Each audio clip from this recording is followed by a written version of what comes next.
एक चीज को तो तुमने मान लिया, देखो व इकामिस सलात, अल्लाह ने दूसरी चीज का तुम्हें ये हुक्म दिया है कि दिन और रात में 5 टाइम तुम मस्जिद में हाजिरी दो, मस्जिद में आओ, नमाज पढ़ो। चापी वालों सुनो, अच्छे काम के लिए लोगों को बुलाया नहीं जाता है। जहां इंसान का फायदा हो, इंसान खुद ही उस फायदे के काम में चला जाता है। इंसान सोचता है इस काम में हमारे लिए फायदा है, इंसान खुद उस काम के करने के लिए चला जाता है। लेकिन हाय रे मुसलमानों, सोचो नमाज पढ़ने में हमारे लिए भलाई है, नमाज पढ़ने में हमारे लिए फायदा है। अल्लाह रब्बुल आलमीन फिर भी इस काम के लिए हमें और आपको बुला रहा है। कैसे बुला रहा है? सुनिए, दिनों रात में 5 टाइम 5 वक्त अजान दी जाती है। मुअद्दिन आपके मस्जिद के माइक में, लाउड स्पीकर में, कानों में उंगलियां डाल के बाआवाज़ बुलंद पुकार करके कहता है अल्लाहु अकबर, अल्लाहु अकबर। थोड़ा सा मैं स्पीड को डाउन कर रहा हूं, एक चीज समझा दूंगा। ये दूसरी चीज़ है जो मुआज़ इब्न जबल को अल्लाह के रसूल ने हुक्म दिया था, लेकिन एक चीज़ याद आ गई, मैं उसको समझा के आगे बढ़ूंगा। सुनिए, स्पीड को थोड़ा डाउन कर दिया मैं ताकि आप समझ लें। अल्लाह के रसूल ने क्या कहा था कि जब वो तौहीद के ऊपर ईमान ले आए तो दूसरी चीज़ उनके सामने ये पेश करना कि 5 टाइम की नमाज फ़र्ज़ है तुम्हारे ऊपर। एक साथ सब लोड कर दोगे तो वो लोड नहीं ले पाएंगे, एक एक चीज़ की दावत देना, ये तरीक़ा, ये उसूल अल्लाह के रसूल सिखला रहे हैं। तो सुनिए, एक चीज़ मैं बता दूं, अदान क्यों दी जाती है? अदान क्यों दी जाती है? तो आप लोग यही जवाब देंगे कि नमाज का टाइम हो गया है, इसीलिए अजान दी जाती है कि चलो नमाज पढ़ने के लिए है, नमाज का टाइम हो गया चलो। अरे भाई, अगर नमाज के लिए बुलाया जा रहा है तो बाद में वो जुमला आ रहा है हय्या अलस सलाह, हय्या अलल फलाह। यहां नमाज की बात कही जा रही है, लेकिन नमाज से पहले अल्लाहु अकबर, अशहदु अल्ला इलाहा इल्लल्लाह, अशहदु अन्ना मुहम्मदर रसूलुल्लाह, ये 3 चीज़ें क्यों कही जाती हैं? और इन 3 चीज़ों के बाद मुअद्दिन पुकार के कहता है हय्या अलस सलाह, अब आओ नमाज के लिए। क्यों कही जा रही है? एक चीज़ बता दूं, अल्लाहु अकबर, अल्लाहु अकबर, इसका माना है अल्लाह सबसे बड़ा है, अल्लाह सबसे बड़ा है। और अकबर, ये इसमें तफजील का सेगा है। यहां एक चीज महसूब है, अकबरु मिन कुल्ल शैइन, यानी अल्लाह हर चीज से बड़ा है, लेकिन इसको बोला नहीं जाता है, ये दिल में रहता है। जिस तरीके से अंग्रेजी में चाकू, नाइफ, इसके लिए इस्तेमाल होता है, लेकिन उससे पहले क्या लिखा हुआ रहता है, वो लिखा हुआ रहता है लेकिन पढ़ा नहीं जाता है। इसीलिए अकबरो मिन कुल्ल शैइन असल है। कोई तो ये नहीं कहता है अल्लाहु अकबरो मिन कुल्ल शैइन, ऐसा नहीं कहता है, बल्कि कहता है अल्लाहु अकबर, अल्लाहु अकबर। सुन सुन, अल्लाह बड़ा है, अल्लाह बड़ा है, ऐसे कहा जाता है। अल्लाह सबसे बड़ा है, अल्लाह सबसे बड़ा है। क्यों कहा जा रहा है? नमाज के लिए तो नहीं बुलाया जा रहा है, कहा जा रहा है अल्लाह सबसे बड़ा है। क्यों है? चापी के अब्दुल रहमान सुन, अगर तुम्हारी कपड़े की दुकान है, गौर से सुनिएगा क्यों अल्लाह अकबर कहा जा रहा है। ए चापी के अब्दुल रहमान सुन, अगर तुम्हारे पास कपड़े की दुकान है और तुम ये सोच रहे हो कि दुनिया के ये कपड़े का दुकान मेरा सबसे बड़ा है, तो तुम्हारी ये सोच गलत है। दुनिया का ये दुकान तुम्हारा बड़ा नहीं है।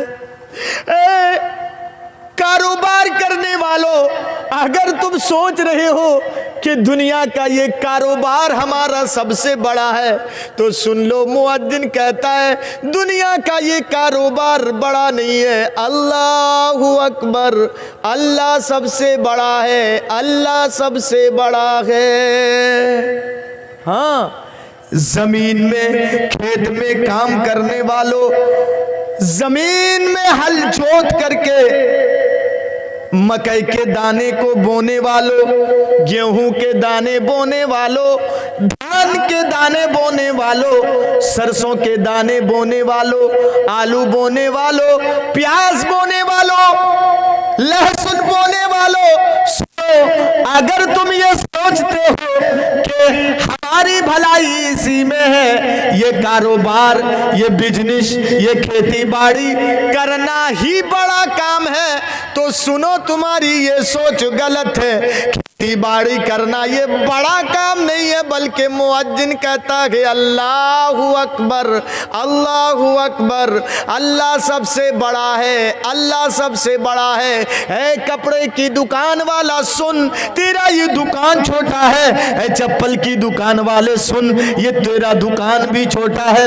ऐ चाय की दुकान वाले सुन ले, ये चाय की दुकान तुम्हारा छोटा है। ऐ कारोबार करने वाले सुन ले, ये कारोबार तुम्हारा छोटा है। हाँ, हर चीज, जितनी चीजें हैं सारी चीजें छोटी हैं, अल्लाह बड़ा है, बड़े के पास आओ। अच्छा, अल्लाहु अकबर, अल्लाहु अकबर एक मर्तबा हुआ, फिर उसके बाद कहा जा रहा है, एक मर्तबा में 2 बार अल्लाह का नाम आया, अल्लाहु अकबर, अल्लाहु अकबर, एक मर्तबा में 2 बार आया। तो 2 बार क्यों कहा जाता है? एक बार कहने से तो काफी था, इसलिए कहा जाता है एक मर्तबा सुनने के बाद फिर भी तुम खेत में काम करते रहे, एक मर्तबा सुनने के बाद अगर तुमने दुकान को नहीं किया, एक मर्तबा सुनने के बाद चाय की दुकान अगर तुमने बंद नहीं की, एक मर्तबा सुनने के बाद चप्पल की दुकान तुमने बंद नहीं की, एक मर्तबा सुनने के बाद तुमने ऑफिस को बंद नहीं किया, एक मर्तबा सुनने के बाद अगर तुमने कारोबार को ऑफ नहीं किया, बंद नहीं किया, तो दुनिया के इंसानों सुनो, मुअज्जिन अगर तुम भूल गए हो तो फिर से दोबारा रिपीट कर रहा है, और मुअज्जिन दोबारा तुम्हारे कानों में ये आवाज पहुंचा रहा है, अल्लाहु अकबर, अल्लाहु अकबर। हाँ हाँ, फिर से सुन ले, अगर तुम सुनने के बाद भी खामोश बैठे हो, अल्लाह का नाम सुनने के बाद भी तुमने दुकान बंद नहीं किया, अगर तुम दुकान बंद नहीं किए हो, और अल्लाह का नाम सुनने के बाद अगर तुमने ऑफिस बंद नहीं किया है, तो सुन ले फिर से अल्लाहु अकबर, अल्लाहु अकबर, फिर से सुन ले, अल्लाह बड़ा है, अल्लाह बड़ा है। इसीलिए दोबार कहा जाता है, और अज़ान ख़त्म होने से पहले पहले फिर से एक मर्तबा कहा जाता है अल्लाहु अकबर, अल्लाहु अकबर। ये इस बात की दलील है कि इतनी बीच में 1 मिनट 2 मिनट में अगर तुम फिर भूल गए हो कि दुकान बड़ा है कि अल्लाह बड़ा है, कारोबार बड़ा है कि ऑफिस बड़ा है, अगर तुम फिर भूल गए हो तो फिर मुअज्जिन तुम्हारे कानों में अल्लाहु अकबर की आवाज़ पहुंचा रहा है लाउड स्पीकर के जरिए से, ऐ लोगों सुन लो, अल्लाह बड़ा है। तो अल्लाहु अकबर, अल्लाहु अकबर एक मर्तबा हुआ, लेकिन अल्लाह का नाम 2 बार आया। फिर से मुअज्जिन कहता है अल्लाहु अकबर, अल्लाहु अकबर, 2 बार हुआ, लेकिन अल्लाह का नाम 4 मर्तबा आया, और आखिर में एक बार फिर है अल्लाहु अकबर, अल्लाहु अकबर। एक ही बार हुआ, लेकिन अल्लाह का नाम 2 मर्तबा आया, तो 4 और 2 6, कितने हुए? 6। तो एक आजान में 6 मर्तबा अल्लाह का नाम आया कि अल्लाह बड़ा है, अल्लाह बड़ा है, अल्लाह बड़ा है। तो 5 बार दिनों रात में आजान दी जाती है, तो 5 6 में कितना हुआ? कितना? 30 मर्तबा 24 घंटे में 30 मर्तबा कहा जा रहा है, ए दुकानदार, अल्लाह बड़ा है। मत सोच, घमंड मत करके दुनिया की ये दुकान मेरी बड़ी है, मत घमंड कर। ऑफिस में काम करने वाले सुन, 24 घंटे में 30 बार तुमसे कहा जा रहा है दुनिया का ये ऑफिस छोटा है, छोड़ दे ऑफिस, बंद कर 5 मिनट के लिए। अरे कारोबार करने वाले सुन, 24 घंटे में तुमसे 30 बार कहा जा रहा है कारोबार छोटा है, कारोबार छोटा है, अल्लाह बड़ा है, अल्लाह बड़ा है। कारोबार छोड़, 5 मिनट के लिए जाओ मस्जिद में हाजिरी दो। आप अब एक सवाल यहाँ पैदा होता है, आप सवाल करेंगे मौलाना ये तो अल्लाह बड़ा है कहा जा रहा है, तो हमारी भलाई तो दुकान चलाने में है, कामयाबी इसी में है, हमको पैसे मिलेंगे। हाँ, कपड़े बेचेंगे तो हमारे पास पैसे आएंगे, हाँ, कारोबार करेंगे तो पैसे आएंगे, ऑफिस चलाएंगे तो हमारे पास पैसे आएंगे, तो कामयाबी तो इसमें है, भलाई तो इसमें है। सुन, अगर तुम्हारा ये सवाल है तो इसका भी जवाब अल्लाह दे रहा है। तुम सोच रहे हो कि दुकान चलाने में हमारी कामयाबी है, भलाई है, तो सुन ले, मुअज्जिन ये भी कहता है हय्या अलल फलाह। दुकानदार, अगर तू सोच रहा है कि दुकान चलाने में, बेचने में, कपड़े बेचने में, जूते बेचने में अगर हमारी कामयाबी है तो सुन ले, तुम्हारी ये सोच गलत है। कामयाबी वहां नहीं, कामयाबी मस्जिद में आने में है। खेत में काम करने वाले, ऑफिस में काम करने वाले, अगर तुम ये सोचते हो कि ऑफिस में काम करने में हमारे लिए भलाई है, खेत में काम करने में हमारे लिए भलाई है, तो तुम्हारी ये सोच गलत है। मुअज्जिन कहता है मस्जिद में आने में भलाई है, कामयाबी है। हय्या अलल फलाह, हय्या अलल फलाह। एक आदान में हय्या अलल फलाह कितनी बार है? कितने बार? 2। तो दिन में कितने बार आजान होती हैं? 5। तो 5 में 2, 5 में 10। इंसानों जरा गौर करो, कामयाबी दुकान में नहीं, कामयाबी ऑफिस में नहीं, कामयाबी कारोबार में नहीं। 24 घंटे में 10 बार हमारे कानों में ठूस ठूस के कहा जा रहा है कामयाबी मस्जिद में है, कामयाबी मस्जिद में आने में है, मस्जिद में हाजिरी देने में है। तो 30 और 10 कितने हुए? 30 और 10 40। अगर आप ये सवाल करेंगे मौलाना ये तो कामयाबी की बात आई, नमाज की बात कहाँ आ रही है? डायरेक्ट नमाज के लिए बुलाएंगे तब ना, नमाज की बात तो नहीं आ रही है। अगर ये सवाल है तो सुन ले, हय्या अलल फलाह से पहले मुअज्जिन 2 बार फिर कहता है हय्या अलस सलाह। इसका माना होता है आओ नमाज के लिए, आओ नमाज के लिए।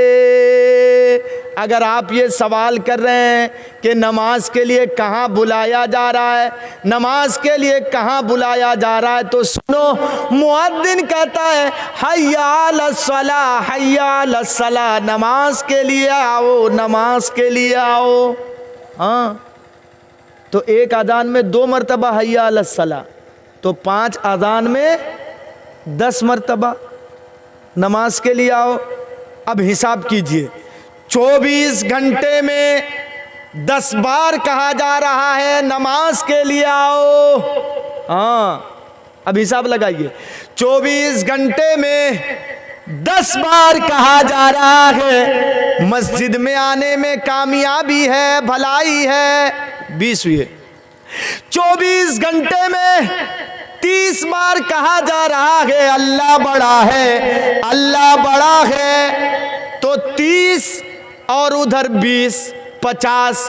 हाय रे किस्मत के मारे इंसान, 24 घंटे में 50 बार तुमसे कहा जा रहा है कि अल्लाह की तरफ आओ, अल्लाह बड़ा है, मस्जिद में आने में कामयाबी है, नमाज में आने में तुम्हारे लिए कामयाबी है, नमाज के लिए आओ, मस्जिद में आओ, अल्लाह बड़ा है। 24 घंटे में 50 बार तुमसे कहा जा रहा है, 50 बार।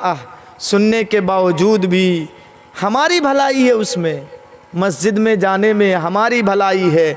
हमको 50 बार बुलाया जा रहा है 24 घंटे में, लेकिन हम हाजिरी नहीं देते हैं। सुनिए, अजान की आवाज़ सिर्फ आपके कान नहीं सुनते, अजान की आवाज़ ये हाथ भी सुनता है। हाँ, अजान की आवाज़ 50 बार ये पैर भी सुनता है, लेकिन हाथ की मजबूरी ये है कि हाथ खुद से उठ नहीं सकता है ये हाथ, क्योंकि किसी इंसान के बॉडी के साथ इसको जोड़ दिया गया है। वो इंसान जब इसको उठाएगा तो ये हाथ उठता है, वो इंसान इसको जब नीचे करेगा तो हाथ नीचे होता है।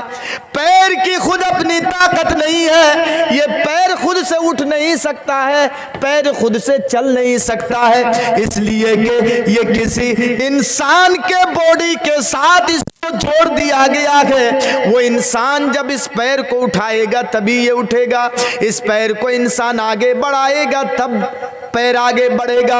हाँ, तो सिर्फ कान हमारी आवाज या अल्लाहू अकबर की आवाज कान सिर्फ नहीं सुनते हैं, ये हाथ भी सुनता है, ये पैर भी सुनता है।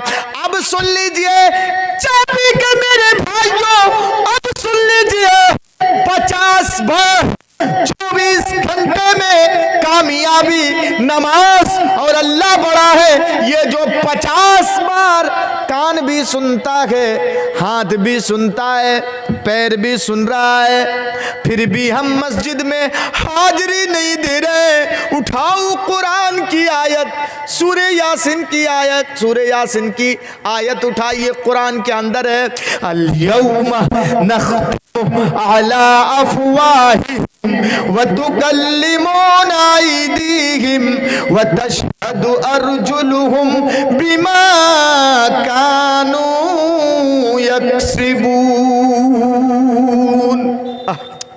आज इंसान बोल रहा है, हम बोल रहे हैं, आवाज़ सुनाई दे रही है आपको। अल्लाह ने क़ुव्वत गोयाई दी है। अल्लाहु अकबर, कितनी नियामतें हैं अल्लाह की। एक नाखून ये देख रहे हैं ना, क्या कीमत है इस नाखून की, लेकिन एक नाखून अगर सड़ जाए और डॉक्टर कहे कि इसको काट करके फेंक दो, नहीं तो इससे कैंसर हो जाएगा, सड़ने लगा है, नाखून को फेंक दो, बगैर नाखून के भी रह सकते हो। या तो अगर आपको देखने में ख़राब लग रहा है तो आप वहाँ पर एक प्लास्टिक की नाखून लगा लीजिए, देखने में ठीक ठाक लगेगा आपको। सारी दुनिया बेच डालिए, पूरी दुनिया, और दुनिया की जितनी कीमती चीज़ें हैं, हीरे जवाहरात, सोने चांदियाँ, जितनी कीमती चीज़ें हैं पूरी दुनिया को आप बेच डालिए, लेकिन एक ओरिजिनल नाखून जो अल्लाह ने दिया है, एक ओरिजिनल नाखून जो अल्लाह ने दिया है, वो नहीं मिल पाएगा मेरे भाइयों। कितनी नियामतें हैं हमारे बॉडी के अंदर। ये नाक देख रहे हैं ना, नाक, अल्लाहु अकबर, अल्लाह ने कितने हिकमत से इंसान को बनाया है। नहीं तो दो पैर का इंसान कैसे खड़ा रहता है भाई, आगे कोई गार्ड नहीं, पीछे नहीं। हाँ, दो पैर 50 किलो 55 किलो, कोई 80 किलो है, दो ही पैर बांस की तरह लंबा खड़ा है इंसान, खड़ा है। ये हिकमत नहीं तो क्या है। अल्लाहु अकबर। ये नाक जो अल्लाह ने बनाया है, हम खाना खाते हैं नाक से सूंघने का काम करते हैं, और कितनी हिकमत से अल्लाह ने बनाया है कि मुंह के पास, जहाँ से हम खाना खाएंगे, मुंह के पास अल्लाह ने नाक को लगाया है। क्यों? खाना का लुकमा मुंह में डालने से पहले नाक बता देता है कि ये खाना चलेगा कि नहीं चलेगा। यही नाक अगर अल्लाह यहाँ ना बना करके पीछे बनाता नाक, तो बहुत दुश्वारी हो जाती खाने में। या तो हम सड़ा हुआ खाना खा लेते, दो रास्ता है, जिसमें बदबू आ गया है, सड़ा हुआ खाना खा लेते, या तो फिर एक रास्ता यह है कि उस खाने को ले जा करके पहले नाक के पास ले जाना पड़ता है, नाक सूंघ करके देखो तो चलेगा कि नहीं, उसके बाद डालना पड़ता। लेकिन अल्लाह रब्बुल आलमीन की हिकमत देखिए मेरे भाइयों, मुंह के पास अल्लाह ने नाक को बनाया है। खाने का लुकमा जैसे ही हम मुंह में डालेंगे, उससे पहले नाक बता देता है कि ये खाना चलेगा कि नहीं चलेगा। अल्लाहु अकबर। सुनिए, बात आगे बढ़ गई। अल-यौम नख्तिमु अला अफ़वाहिहिम व तुकल्लिमुना अयदीहिम व तशहदु अर्जुलुहुम बिमा कानू यक्सिबून। मैंने कहा ना, आज हम बोल रहे हैं, ये अल्लाह रब्बुल आलमीन की एक नेमत है। कल क़यामत के दिन अल्लाह बोलने की क़ुव्वत को सल्ब कर लेगा, छीन लेगा। मुंह ऐसा ही रहेगा लेकिन बोल नहीं पाएंगे, बोल नहीं पाएंगे क़यामत के दिन।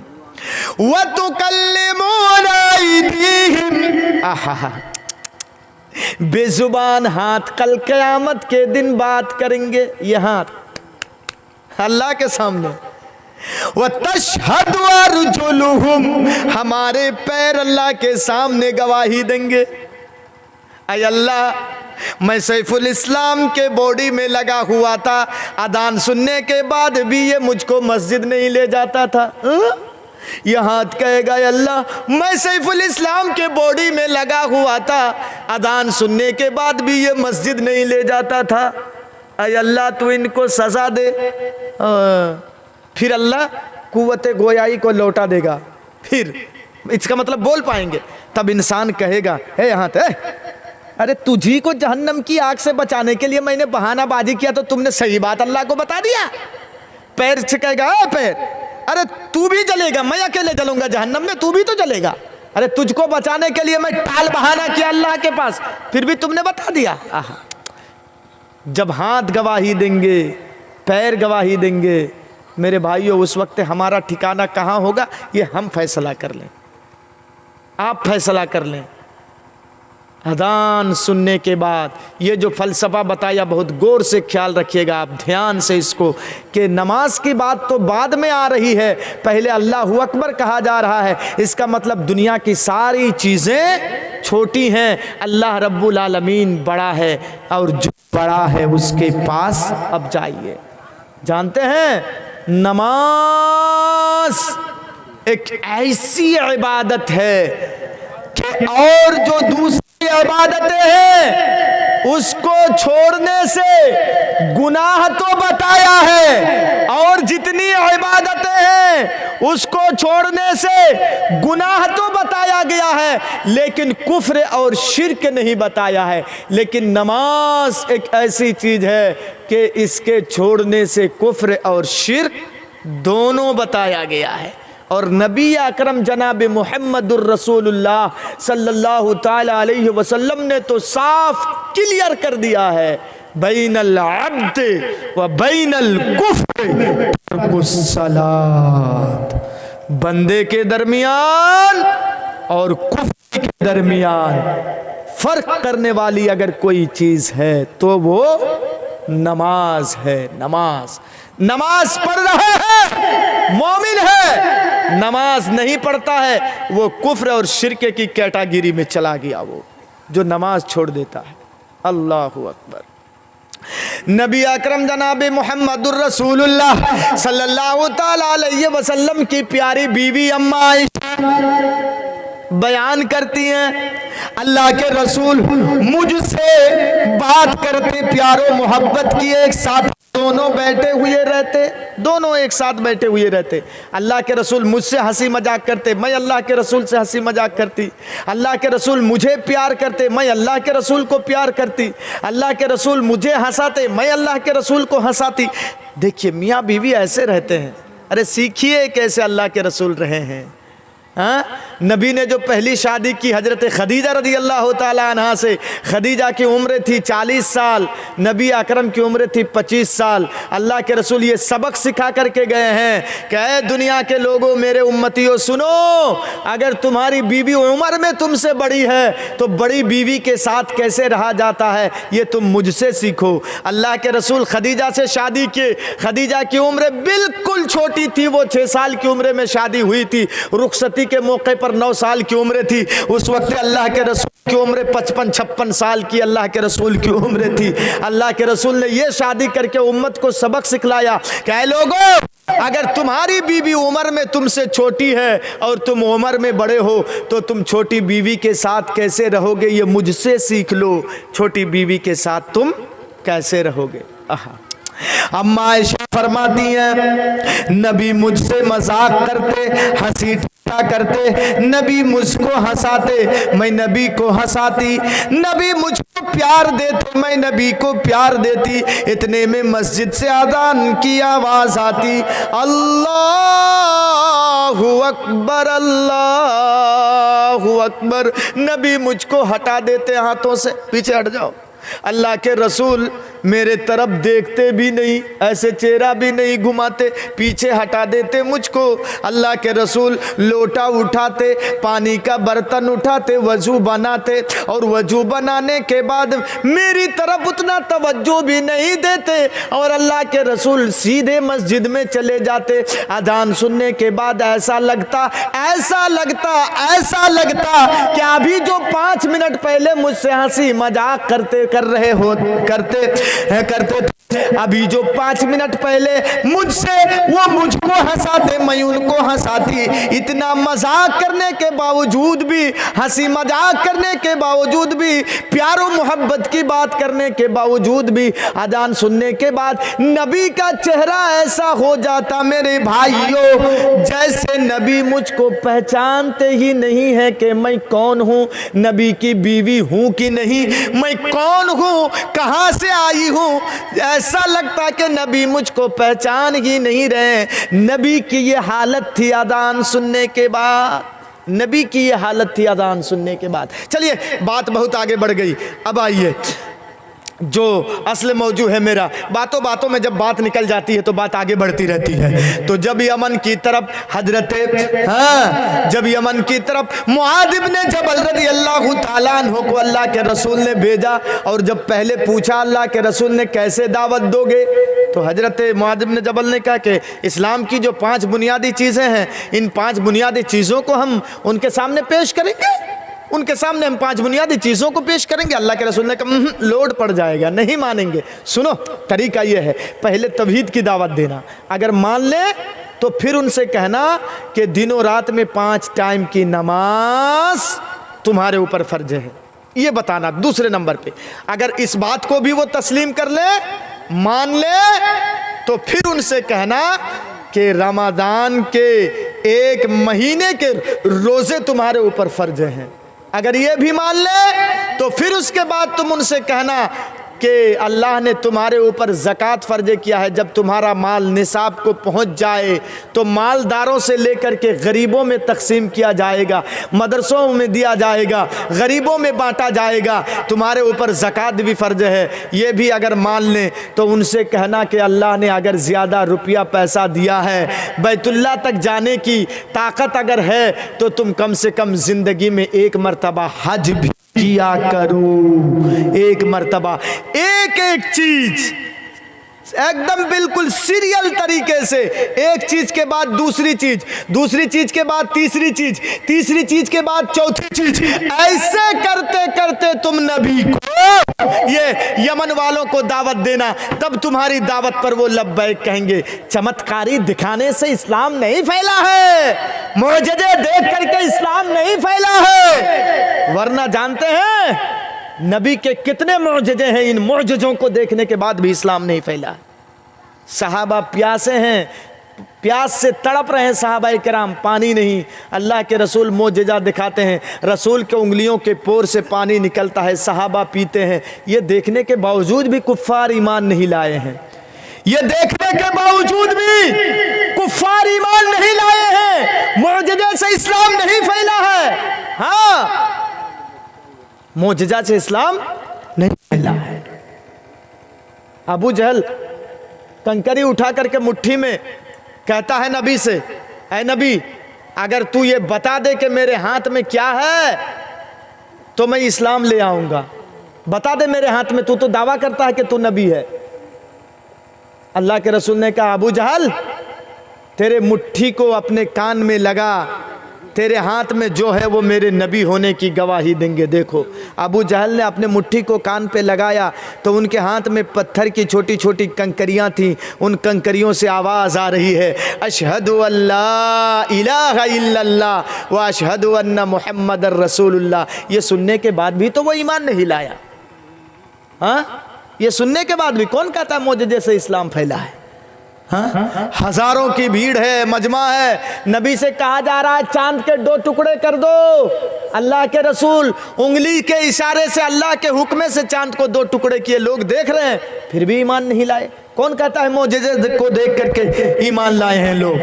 खंदक की खुदाई हो रही है, गज़वे खंदक, एक लड़ाई का नाम है गज़वे खंदक। अरे गौर करके सुनिए, एक भारी भारी फौज, लश्कर बड़ी भारी तादाद में मदीने पर हमला करने के लिए आ रही है। नबी के कानों में जब इंफॉर्मेशन पहुंच गई कि भारी तादाद में उनसे लड़ना मुश्किल है, अब कैसे बचेंगे? अगर 3-4 देश मिल करके, पाकिस्तान, इधर आपका तुर्की, इधर आपका बांग्लादेश, इधर आपका अमेरिका, और अगर चारों तरफ से इस हिंदुस्तान को घेर लिया जाए और हमला किया जाए तो डरेंगे नहीं आप? कैसे बचाव होगा? तो बड़ी भारी तादाद में मदीने को घेराव करने के लिए, हमला करने के लिए बहुत बड़ी लश्कर आ रही है। नबी को इन्फॉर्मेशन मिल गया तो अल्लाह के रसूल ने सहाबा को जमा किया एक जगह और अल्लाह के रसूल ने मशवरा लिया कि क्या किया जाए। अरे 1000-2000 हो तो हम उसको निबट लेते, 10-20 हज़ार हो तो हम उसको निबट लेंगे, बड़ी भारी तादाद में आ रहे हैं, क्या करेंगे? तो हज़रत सलमान फ़ारसी ने अल्लाह के रसूल को मशवरा दिया कि अल्लाह के रसूल, इधर तो पहाड़ी है, ऊंचाई है, वहाँ पर हमारी फ़ौज रहेंगे, सहाबाए किराम रहेंगे, नीचे से अगर कोई आना चाहे तो पत्थर से, तीरों से हमला करेंगे। अल्लाह के रसूल, ये जो खाली जगह है यहाँ हम लोग गड्ढा खोद देते हैं, गड्ढा, और इतना चौड़ा खोदेंगे कि इस पार से घोड़ा अगर जंप करना चाहे उस पार तो जैसे नहीं जा पाएगा, गड्ढा खोद देते हैं। ये अरब के लोग इससे वाकिफ़ नहीं थे, इस अंदाज के लड़ाई लड़ने से वाकिफ़ नहीं थे। ये फारिस देश के थे सलमान फ़ारसी। ये अल्लाह के रसूल को जब ये मशवरा दिए तो अल्लाह के रसूल ने कहा नहीं, ये मशवरा ठीक है, चलो। तो अल्लाह के रसूल ने क्या किया कि खंदक खोदने के लिए सबको लगा दिया, तुम यहाँ से खोदो, तुम यहाँ से इतना गड्ढा खोदो, तुम यहाँ से इतना गड्ढा खोदो, दिनों रात जल्दी खोदो, नहीं तो आ रहे हैं वो लोग हमला करने के लिए। बगैर खाए पिए मक्के की पथरीली मिट्टी कितनी मजबूत होती है मेरे भाइयों। सहाबाए किराम पेट में पत्थर बांध करके काम किए हैं। अल्लाहु अकबर। ताकत नहीं मिल पा रही है, पेट में पत्थर बांध करके गड्ढा खोद रहे हैं। क्यों? मदीने पर जैसे हमला ना कर पाए दुश्मन।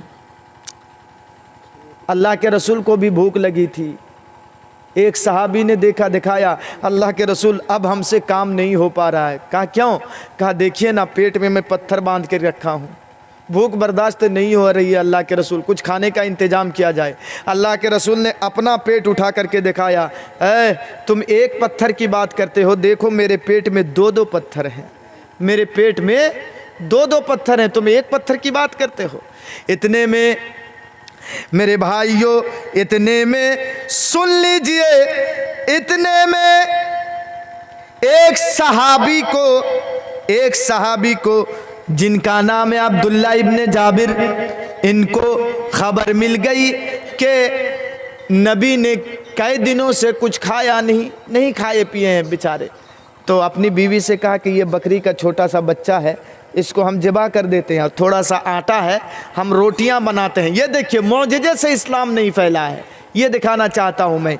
तो हम यहाँ रोटी बनाएं और बकरी का गोश्त है, बकरी के बच्चा का, जाइए अल्लाह के रसूल से आप कान में कहिएगा, आहिस्ता आहिस्ता कान में कहिएगा, अल्लाह के रसूल आप पेट में 2 पत्थर बांधे हुए हैं, कितने दिनों से कुछ खाए नहीं हैं, मेरे घर में एक बकरी का छोटा सा बच्चा है और कुछ रोटियाँ होंगी हमारे घर में।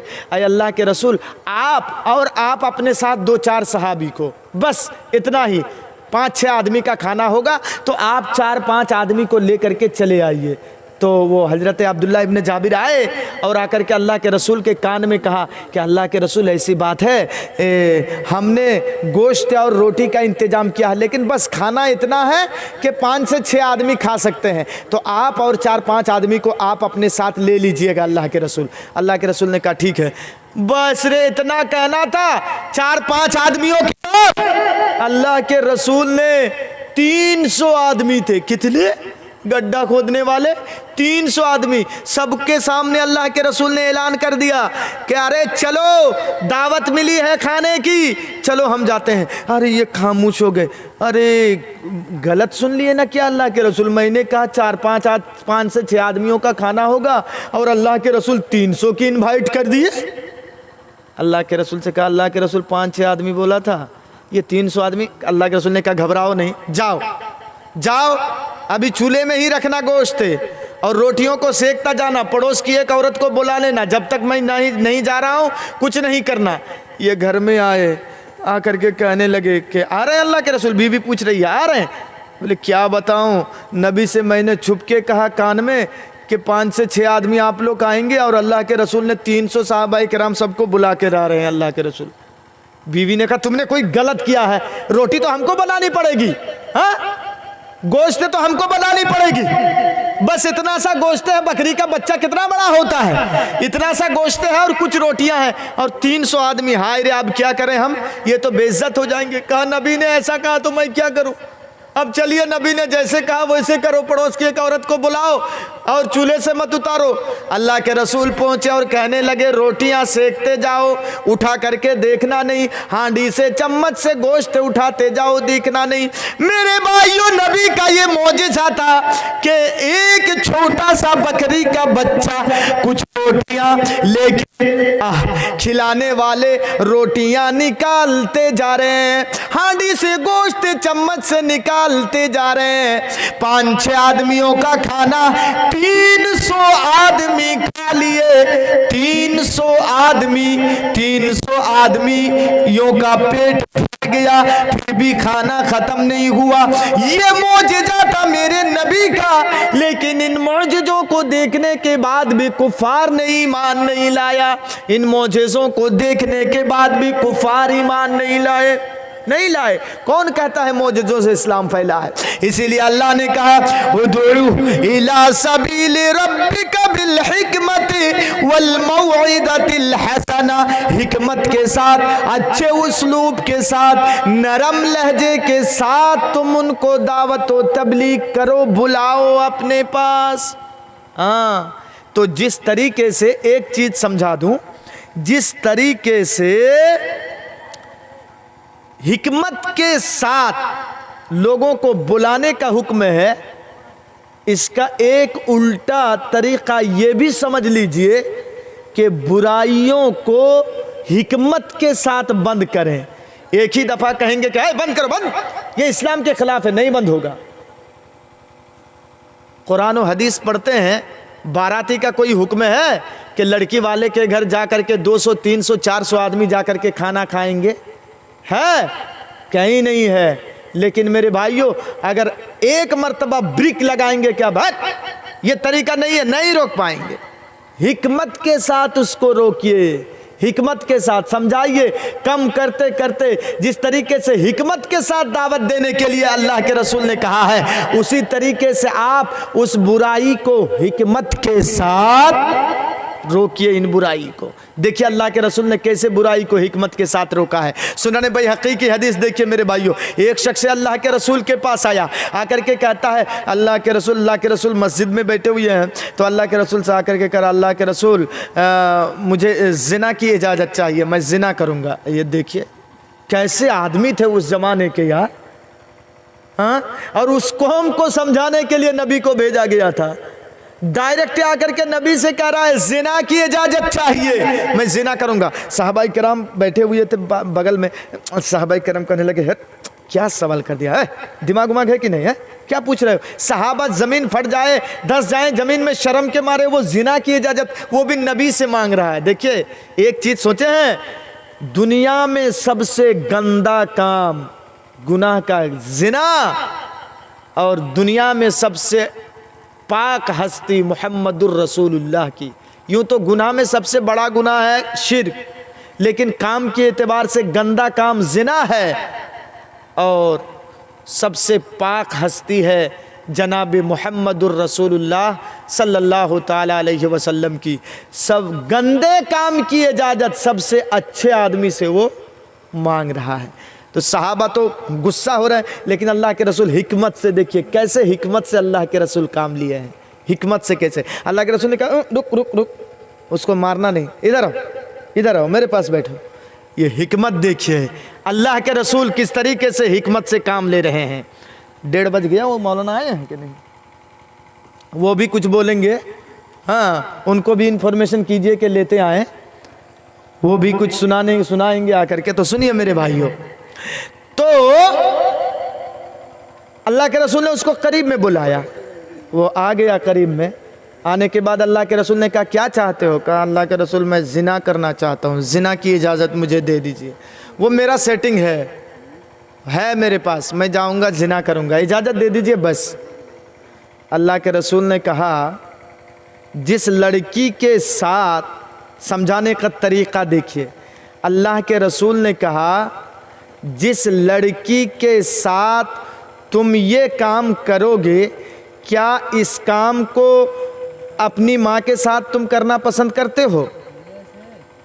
अपनी माँ के साथ ये काम करना तुम पसंद करते हो?